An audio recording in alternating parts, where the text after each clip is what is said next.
E aí, professor, você já revisou a sua lição? Ainda não? Então, revisa aí.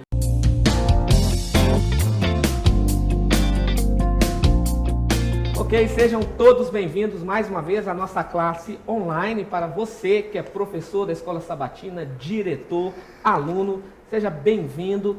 Saiba que esse material é preparado, né, pastor Bruno, com todo carinho, para que você possa ter aí uma munição, um material a mais para utilizar aí na sua igreja local. Pastor Bruno?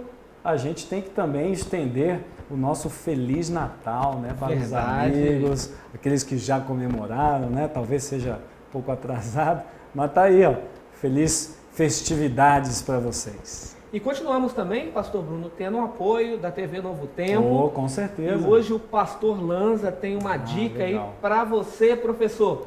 Pastor Lanza, qual é a dica de hoje? Dentro da sua unidade de ação, forme grupos de 3 a 6 pessoas. O propósito é envolver cada um na discussão de questões ou problemas relevantes tirados da lição da Escola Sabatina. Esta interação levará a sua unidade ao desenvolvimento de tolerância para com as diferentes formas que cada um pensa e sente. Cada grupo deve indicar um representante que apresentará à classe as conclusões dos amigos. O líder anuncia o tempo disponível e avisa quando se deve encerrar a discussão. Quando a classe estiver recomposta, o professor solicitará que cada grupo apresente um breve relato e então conduzirá os alunos a uma última conclusão. Professor, a dica de hoje tem que ver com o manejo do tempo. O tempo é sempre um importante fator ao planejar e conduzir as atividades de aprendizagem. Obrigado, pastor Lanza. Professor, anotou? É isso aí, ó. Pega as dicas aí, hein? E além do pastor Lanza, nós também não podemos deixar de chamar aquela que sempre ajudou a nossa lição durante todo esse trimestre, hein, pastor Patrick? Verdade, a professora Jéssica, Professora Jéssica, eu quero fazer uma pergunta para você. Cada nova descoberta da vida traz mais perguntas. Com isso, como é que isso nos ajuda a entender o quanto devemos aprender aqui e na escola celestial? Eu aprendi que, acima de tudo, temos dentro de nós potenciais e fortalezas como coragem, descontração e capacidade de ouvir e de amar, que nos ajudam de forma significativa a superar os problemas do dia a dia. Além disso, lançamos um novo olhar para a nossa família, identificamos o que realmente é relevante, para estimular o convívio e minimizar a sensação de isolamento afetivo e social, aumentando assim a satisfação, a realização, a alegria e o prazer, cada uma à sua maneira. Podemos organizar uma agenda com atividade doméstica, incluindo exercício físico, banho de sol com os nossos filhos. Preparar o jantar. Eu aprendi o cuidado com os nossos familiares idosos, que fazem parte do grupo de risco. Se tornou ainda mais importante e junto com ele veio o olhar amoroso por essas pessoas tão especiais na nossa vida, que representam as nossas raízes. Estamos, queridos amigos professores, nos preparamos para uma escola eterna, com o nosso Pai Maior, para caminharmos juntos para a eternidade. Eu quero te ver lá, querido amigo professor. Ok, obrigado, professora Jéssica. Professor, pastor Bruno, e hoje nós temos conosco a presença especial do pastor Heber Nunes. Olha aí, que ele beleza. É o responsável aí pela Escola Sabatina nos 3 estados, Espírito Santo, Rio de Janeiro e Minas Gerais. Pastor Heber Nunes, seja bem-vindo aqui conosco no Revisa aí, professor. Me sinto privilegiado em participar, esse povo querido do Rio de Janeiro, noite de Natal. Bênçãos para vocês, um Feliz Natal. E a minha alegria também está aqui com o meu amigo pastor Bruno. Nós estudamos juntos e com o meu amigo pastor Patrick, nós somos conterrâneos aí. Convivemos na infância sem nos conhecermos praticamente, né? Eu era membro da igreja do Eldorado, o pastor era membro da igreja de Contagem, né? Hoje são até 2 distritos separados, né? Faziam parte do mesmo distrito e não tivemos a alegria de nos conhecermos pessoalmente. Verdade. Obrigado, gente. Privilégio entrar na casa de vocês aí e um privilégio estar com vocês. Eu gostei das camisas de vocês aí. A sua também é muito bonita. Obrigado, obrigado. Pastor, esse é um momento muito importante, é um momento de recapitularmos a lição, de estudarmos a lição, e gostaríamos que o senhor pudesse iniciar orando Ok. Para que a gente possa estudar então a palavra de Deus com o professor, com o aluno, com o diretor. Essa é a equipe que estará do outro lado assistindo, pastor. Ok. Oremos. Nosso querido Deus e Pai, louvamos o Teu nome pelo Teu cuidado e a Tua proteção conosco. Queremos agradecer também porque na Tua infinita sabedoria o Senhor instituiu a escola sabatina que tem sido uma bênção para nós. Nós vamos recapitular aqui alguns pontos da lição dessa semana e suplicamos o Teu entendimento e oramos por isso em nome de Jesus. Amém. Amém. Pastor Bruno, hoje os comentários não. aqui. Deixa a cereja do bolo aqui, pastor. Pastor Heber está Heber aqui, Nunes. abrilhantando a programação. Acho que vai ser muito legal. Com certeza. Pastor Heber, vamos esquecer a 13ª lição de hoje. Já vamos comentar sobre ela. Mas o que o senhor deixaria em destaque para os professores até a 12ª lição desse trimestre? Eu acho que eu voltaria um pouquinho antes das 12. Sim. Nós estudamos no primeiro trimestre de 2020 uma lição com o tema Daniel. Você deve se lembrar bem. Depois nós estudamos uma lição com um tema muito interessante, como interpretar as Escrituras. Foi a lição do segundo trimestre. A lição do terceiro trimestre foi como fazer amigos para Deus, e nós estudamos sobre testemunho. Pastor Mark Finley, um estudo incrível, né? Sim. E agora nós estamos estudando educação e redenção. Você já recebeu a tua lição do próximo trimestre? Já recebeu, né? Você já tem aí, pastor? Já tem, já trouxe a minha mostra aqui, aí, ó. Rapaz, Isaías, pastor. Sim. vai ser show, hein? Você sabe que o livro de Isaías é o segundo livro do Velho Testamento mais citado no Novo Testamento. Só o livro de Salmos é mais citado do que ele. Jesus gostava da Bíblia de forma geral. Jesus mencionou o Velho Testamento cerca de 400 vezes. E mencionou muito Salmos e Isaías. O livro de Isaías é considerado como uma mini-bíblia, porque ele tem 66 capítulos. E a Bíblia tem Como 66 livros. Impressionante. E ele tem uma linguagem até o capítulo 39. E a linguagem muda um pouquinho nos últimos 27 capítulos. Como se fosse um antigo e um novo, né? Impressionante. E alguns teólogos afirmam que Isaías é o evangelho do Antigo Testamento. Exatamente. E é chamado de profeta messiânico. Messiânico. E sabe que alguns ainda dizem que o livro de Isaías é o livro quente da Bíblia. Eu sei que você já deve ter associado isso a Malaquias, mas o livro de Isaías menciona fogo 32 vezes. Olha E aí, ó. E fogo na Bíblia é símbolo da presença de Deus e de purificação. Nós vamos começar 2021 na presença de Deus e sendo purificados. Então, o que eu deixo da lição? Um conselho para você estudar Isaías. Amém, coisa pastor. boa. Ótimo. Pastor, olhando para a lição, então, a 13ª lição, céu, educação, aprendizado eterno, e a palavra céu aqui é o nosso sonho, né? Mas temos aí o verso para memorizar, que é um Ctrl-C e um Ctrl-V do apóstolo Paulo, né? De Isaías também, o capítulo 64, o verso 4. Mas como que eu posso aí, que dica de ouro o senhor deixaria para o professor, então, relacionando o céu com o verso para memorizar? Ok, muito boa colocação. Talvez eu gaste um pouquinho mais de tempo aqui, professor, e sugiro que você faça o mesmo. Eu gosto das primeiras 4 palavras, ou das 4 em destaque do título. Gosto das 4 palavras. Eu valorizo a educação, eu gosto de aprender, eu espero ansiosamente pelo céu, e eu vivo onde tudo é passageiro, mas eu vou para um lugar onde tudo será eterno. Eu quero destacar das 4 palavras a palavra céu. Céu.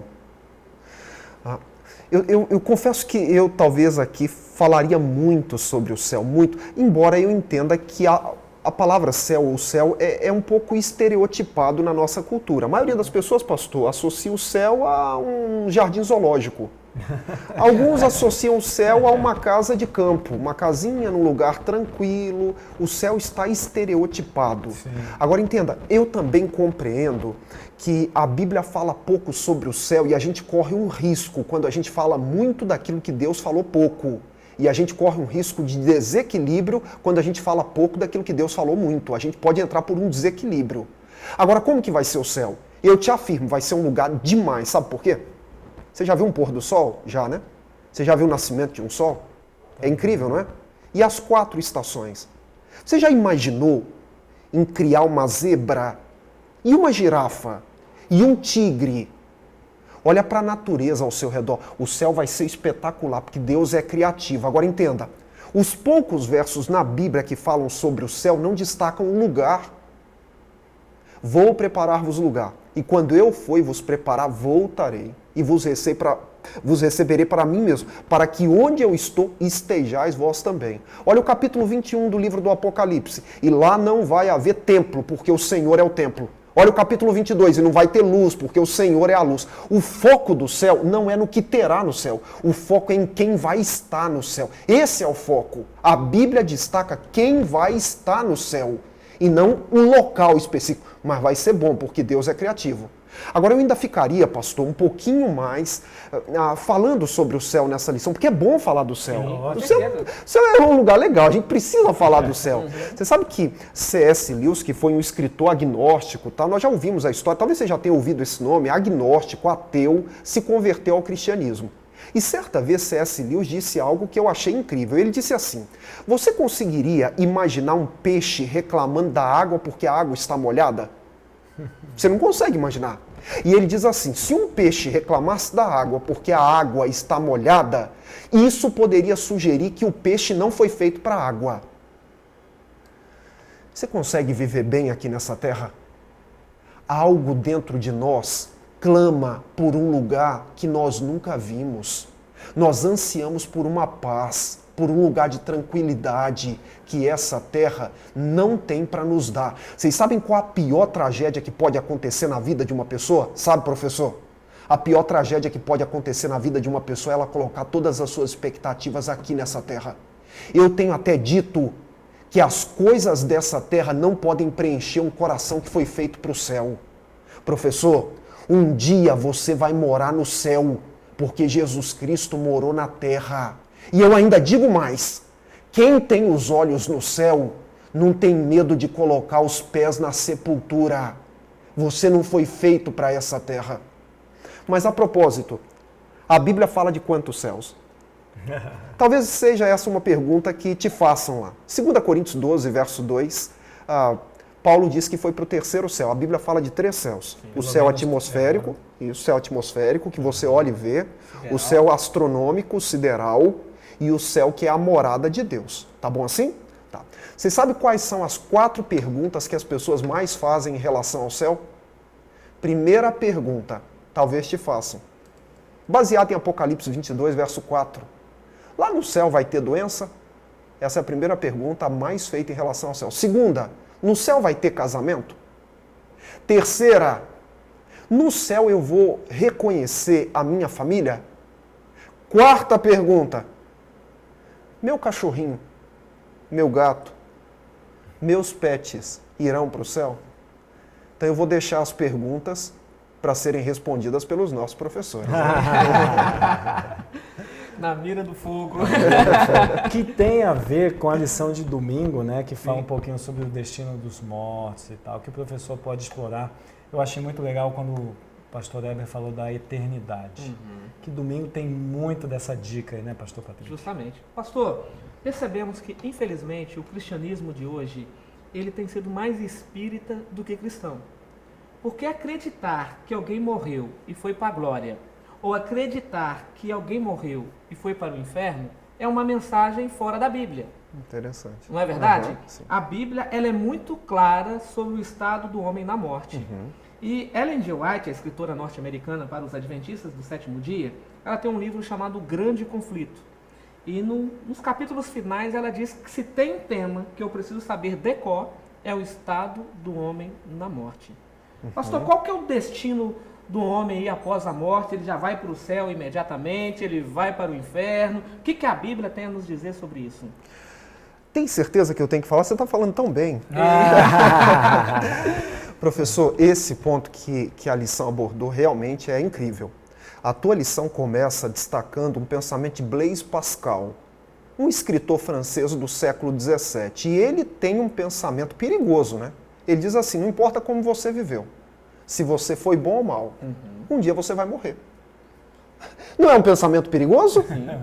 Você já deve ter se perguntado por que o ateísmo ele tem mais adeptos que o teísmo, certo? Ateísmo e teísmo. Por que o ateísmo tem mais adeptos que o teísmo, sendo que a crença no ateísmo é nova? Isso vem do século XVII, século XVIII. É fácil de entender. O ateísmo, ensina que o ser humano veio do nada. E você vindo de um animal primitivo ou de uma poeira cósmica, qual é a tua responsabilidade com família? Você precisa respeitar a família? Qual é a próxima legado ou geração? Meu amigo, eu vim de carro para aqui, eu posso jogar lixo pela janela do meu carro? Eu tenho um compromisso com a natureza, com o planeta, com a minha família, com a minha esposa. Sabe por quê? Porque eu creio no teísmo, Deus me criou, eu sou um ser moral. E para onde eu vou? Você interage com essa criação. Exato. E aí você colocou muito bem essa questão de crer na vida. Tá? Existem basicamente 3 conceitos em relação ao que acontece após a morte. Algumas pessoas creem que o espírito ele vive fora do corpo. Então o corpo é até aquele pensamento de Platão, que o corpo é um cárcere do espírito, tal. Então sai de um corpo, entra no outro, tal. Essa é uma forma de crer. Existe uma outra forma de crer, que é uma forma muito difundida, que essa aí sim é totalmente dualística. O ser humano ele é dividido, tal, ele tem uma alma e tal, e vai para um lugar... uma caixa, né? Exato, exatamente. Essa é uma segunda compreensão. E há uma terceira que crê que morreu, acabou, morreu, o sopro volta para Deus. Para a gente entender bem isso, professor, isso é muito fácil. Para você entender a morte, você precisa entender a vida, tá bom? Deus pegou o pó, fez um boneco. Tinha coração, não tinha? Tinha olhos, tinha nariz, tinha boca, mas tinha vida? Não tinha. Quando que passou a ter vida? Quando Deus soprou. Esse ruach, ou a palavra grega é pneuma, de onde vem pneu de carro, esse sopro. Esse sopro fora do corpo na Bíblia, ele não tem consciência. Agora, morre ou não? Deus disse, se pecar, morre. A serpente disse, não morre, eu acredito em Deus. Ezequiel 18 diz assim, a alma que pecar, essa morrerá. 1 Tessalonicenses, vamos lá para 1 Timóteo, dizem que imortal só Deus. Só Deus. A Bíblia diz assim, gente, isso é cosmovisão bíblica. Professor, eu estou te dizendo o que a Bíblia diz. A Bíblia diz que quando uma pessoa morre, o corpo volta, isso aqui volta a ser pó, o sopro volta para Deus, está dormindo, a Bíblia diz isso, tá bom? Isso pode surgir na tua classe. Lucas capítulo 16, a parábola do rico e Lázaro. Talvez seja bom você dar uma estudadinha, não é o nosso assunto aqui agora. Lucas capítulo 22, o ladrão, bom ladrão, não sei se tem bom ladrão, mas ele foi para o céu naquele dia ou não. Eu só te diria assim, professor, se quando uma pessoa morre, ela vai para o céu, para o inferno ou para um outro lugar, você há de convir comigo que não precisa Jesus voltar. Você acha que precisa ter juízo? Não tem que ter juízo, porque a pessoa já está no céu, no inferno. E eu te diria mais. Quando Jesus ressuscitou Lázaro, ele voltou de onde? Lázaro, desce do céu. Ele deve ter voltado muito triste, né? Lázaro, sai do inferno. Isso, exatamente. Ele deve ter voltado muito triste, não? Porque Se ele veio do céu. Lá, né? Estava bem, imagina, porque o céu... E eu te faço mais uma pergunta. Se todo mundo que morre vai para o céu, é o que eu ouço por aí, porque eu já fui a várias cerimônias fúnebres de pessoas, sim. E todo mundo diz, não, fulano está para o céu. Por que ninguém quer morrer? Mas é um bom assunto que vocês vão discutir em unidades, né? É verdade. Isso é ótimo. É verdade. Pastor Bruno, e aí a lição de segunda-feira, uma nova existência? Bom, a lição de segunda e terça, elas têm uma ligação muito boa, muito legal. Sim. E a lição de segunda, ela me faz lembrar de Apocalipse 21, que tem a ver com a Nova Jerusalém, porque a lição de segunda, ela já abre com um dos versos mais lindos da Bíblia, né? Tem Isaías e tem Apocalipse, que está lá escrito, né? E lhes enxugará dos olhos o quê? Toda lágrima, a morte já não existirá, já não haverá mais luto, nem pranto, nem dor, as primeiras coisas passaram. E aí, pastor Heber, eu quero saber o seguinte, se isso tudo vai passar, essa dor, esse sofrimento vai passar, é preciso que nós fiquemos parados, inertes, ou a gente precisa investir na vida eterna? Será que a vida eterna vale tanto a pena assim? Olha, eu estou passando por um momento de família, nós perdemos alguém querido, é muito duro perder, né? E eu quero muito ir para o céu, por uma série de razões. Primeiro, no céu eu vou ter um corpo perfeito. Quando nós nos conhecemos, eu era bem jovenzinho, como você também, você continua jovem, eu me perdi um pouco.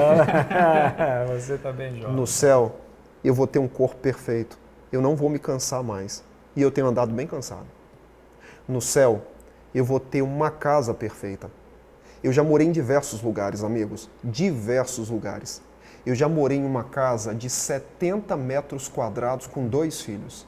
Bem apertado. Eu já morei num lugar muito quente. Eu já morei num lugar muito frio. Eu já morei em casa e apartamento. Eu nunca morei numa casa perfeita, mas no céu eu vou ter uma casa perfeita. Agora, sabe o que me chama a atenção no céu? Eu tenho várias razões, eu não vou apresentar todas. Primeiro, o verso que o pastor acabou de ler, você precisa gastar tempo com ele na tua unidade de ação. Sabe por quê? Porque essa é a promessa mais aguardada da Bíblia.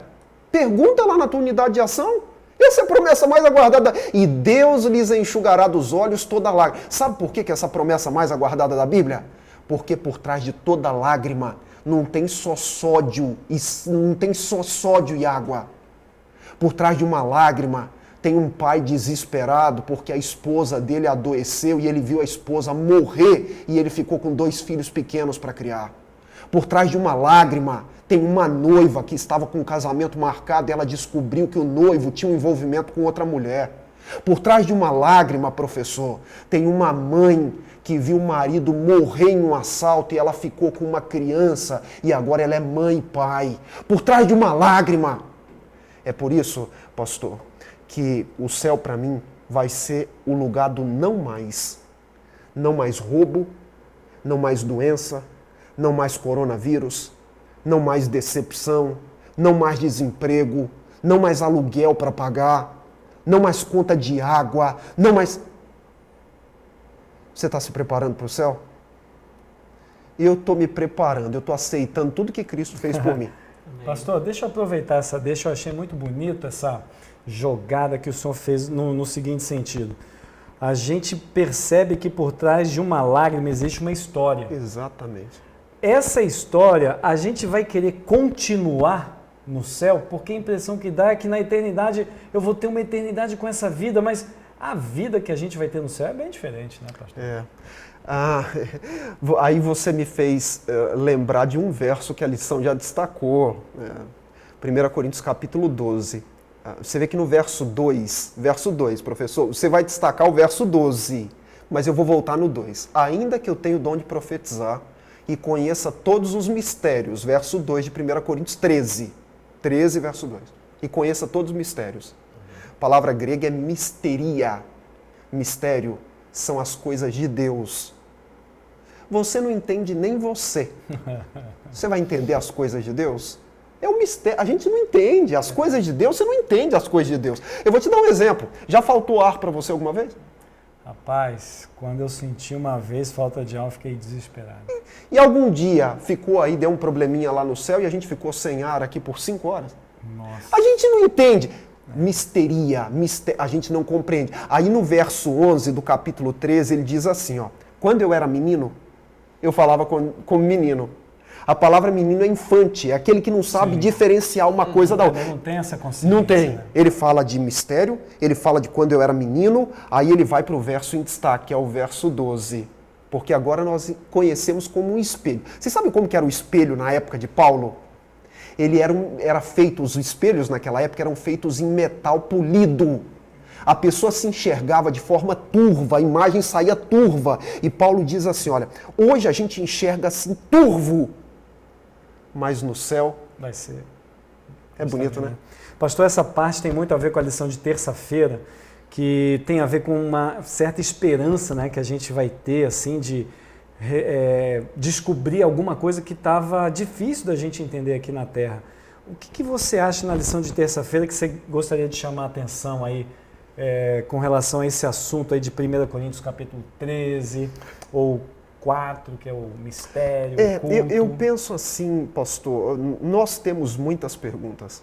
Você tem muitas perguntas? Sim.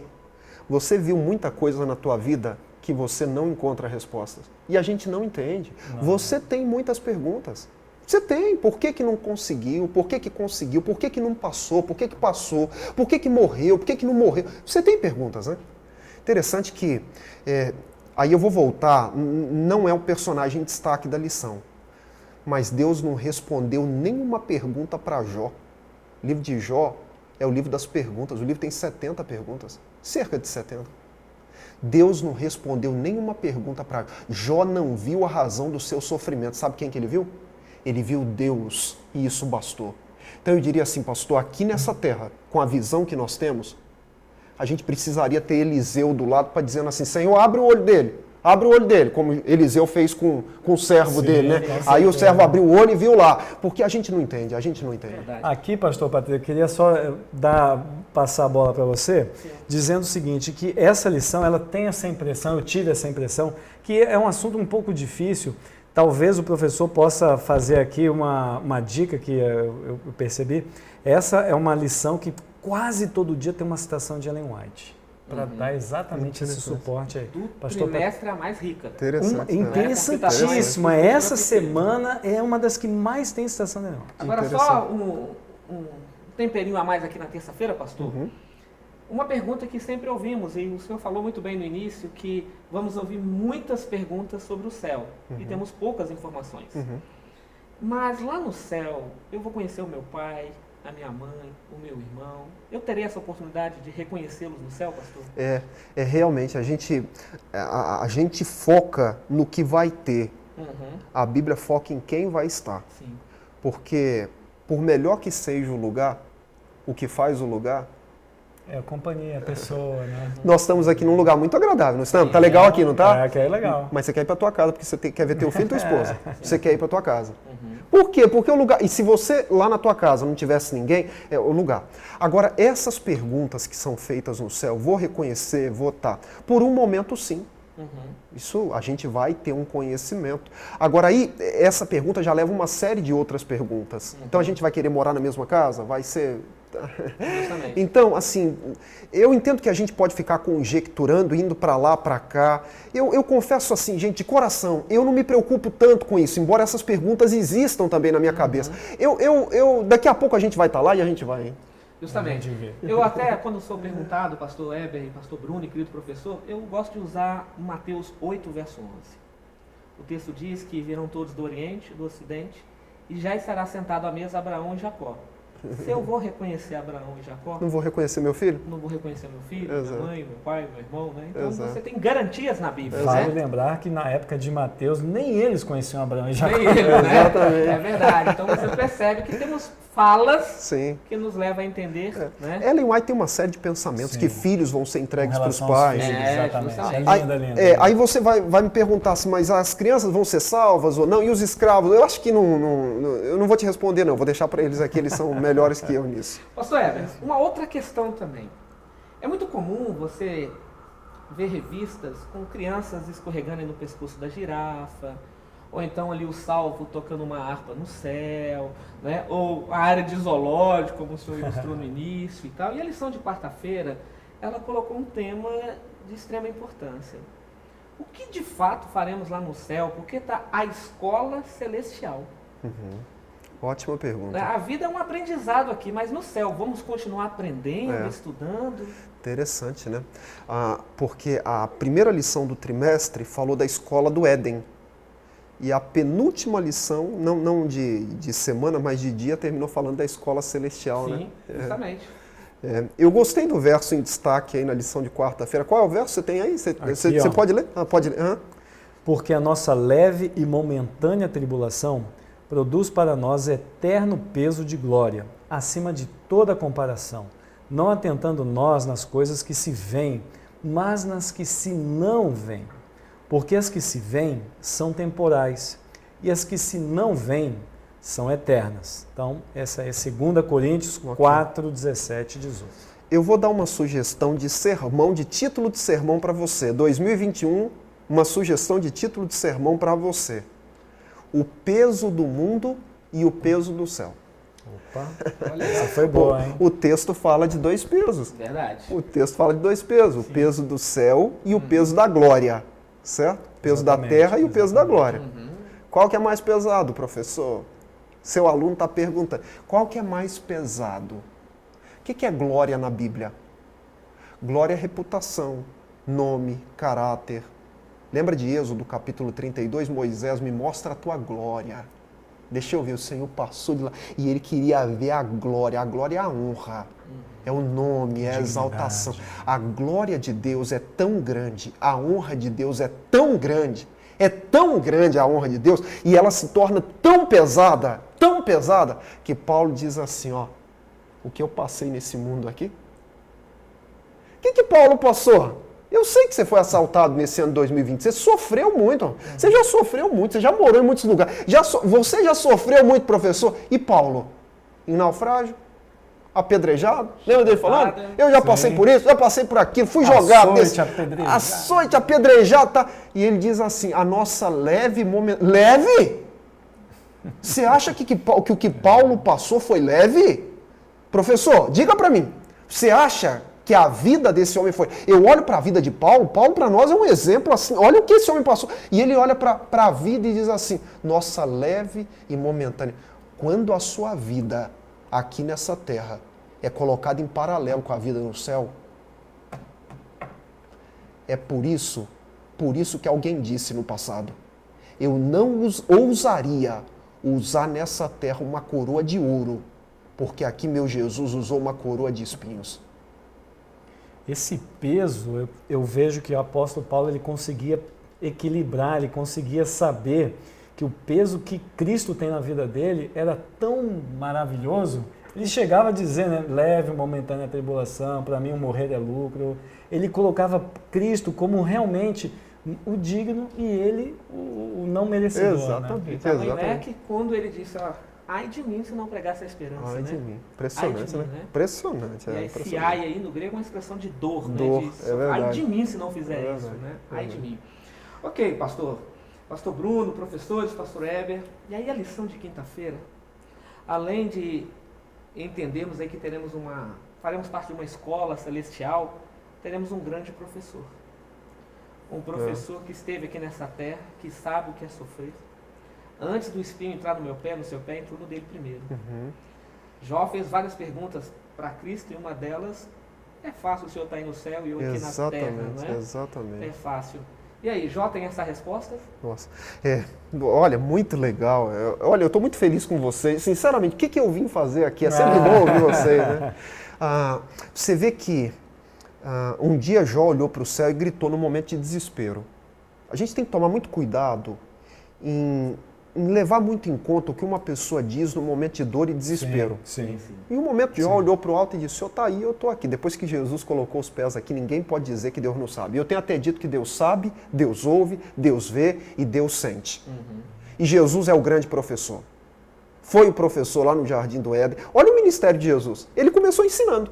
O ministério de Jesus, ele começou ensinando. Ele terminou ensinando. A ordem de Jesus para os discípulos, quando ele estava morrendo, foi ide e ensinai. E o que ele ensinou? Professor, isso aqui é encantador, né? Você sabe que o título que Jesus mais usou para si na Bíblia foi Filho do Homem. Esse foi o título que ele mais usou para si. Sim. Agora, o título que mais usaram para Jesus, sabe qual foi? Mestre. Cerca de 90 vezes pessoas foram até Jesus e em cerca de 60 elas disseram, mestre, mestre. Em João capítulo 6, Jesus pregou um sermão do pão da vida, lembra? Lembra do sermão? Aí no capítulo 7, um grupo de fariseus mandaram 2 homens irem prender Jesus. E foram os 2. Voltaram sem Jesus. Aí ele perguntou, o que aconteceu, né? O que aconteceu? O que aconteceu? Cadê eles? Perguntaram, cadê Jesus? Ele falou de maneira assim, incrível. Os 2 disseram assim, ó, nunca ninguém falou como esse homem. Querido professor, quando Jesus esteve aqui, por aqui já tinha passado Moisés, Esdras, Platão, Aristóteles já tinha enchido bibliotecas de livros, e Jesus veio e não escreveu nenhuma tese. O que Jesus escreveu? Escreveu pecados, mas na areia, né? E esse homem mudou a história. Cá pra nós, gente, cá pra nós. Nunca ninguém falou como esse homem. Com todo respeito a todo professor, eu já li muitos grandes mestres. Mas igual a Jesus? Inclusive, grande professor. pastor Heber, quando alguém fala assim, Jesus, o sermão da montanha, né, o sermão que Jesus pregou. Na minha cabeça eu vejo assim, Jesus ele fazia um sermão tipo aula, né? Interessante. Aquela veia de professor, Exato. de didática, de educação. Eu vejo Jesus querendo orientar mesmo. E o que ele ensinou? Gente, olha o sermão da montanha. Olha o sermão da montanha, olha os ensinos daquele bem-aventurado que chora. A cultura diz que quem chora é fraco. Jesus disse que quem chora é forte, é feliz, bem-aventurado. É feliz. Né? O que ele está dizendo? Bem-aventurados os pobres. O que é isso? A nossa cultura não valoriza quem é pobre. Bem-aventurado aquele que sofre quando vê o outro sofrendo. Gente, o que esse homem ensinou mudou o mundo. Mudou. E cá para nós, se isso fosse praticado, nós precisaríamos ter cadeias hoje? Eu tenho até dito hoje, gente, eu gostei muito dessa lição aqui por uma série de razões. Primeiro que ela fala de educação, e a base da educação adventista é a Bíblia. Hoje, na maioria das escolas, não se usa a Bíblia. Você sabe onde que se usa a Bíblia hoje livremente? Em cadeia. É por isso que o Pitágoras dizia, ensinem as crianças e não será preciso punir os adultos. Eu tenho dito assim, se a gente tivesse mais Bíblia nas escolas, nós teríamos menos pessoas nas cadeias. Verdade. Pastor, e a gente vai chegando ao finalzinho dessa lição tão abençoada. Muito legal. Jesus Cristo, o que nós conseguimos aprender com essa lição, que ele é um pedagogo por excelência. É um grande mestre. É o grande mestre. Você sabe como que ainda hoje os judeus terminam as suas Páscoas? Vocês sabem, né? As famílias judias terminam a Páscoa assim, ainda hoje. Ano que vem? Jerusalém. Professor, ano que vem, eu espero que na Jerusalém Celestial. Amém. Lembre-se que Jesus foi preparar muitas moradas. Não é para poucos não, hein? É verdade. Querido professor, obrigado. Concluímos mais um trimestre. Que trimestre? Foi muito bom, hein, pastor Patrick? Muito bom. Foi um ano de Feliz. desafios, pastor. Exato. Não é? Vivemos aí num quadro de pandemia, mas Deus nos honrou, Deus nos protegeu e temos aqui a alegria de concluir essa lição. Desejamos a todos um feliz ano novo. Justamente. Boas festividades com seus queridos aí. Tá Obrigado, bom? pastor Heber, Prazer. pela presença. Prazer, bênçãos para E todos. saiba Prazer. que vamos convidá-lo mais, viu? para vai estar ser um conosco prazer. Aqui. E temos um recado, pastor, que É? deixamos para os alunos, para o professor, para o diretor da Escola Sabatina. Eu estudo a lição. E você?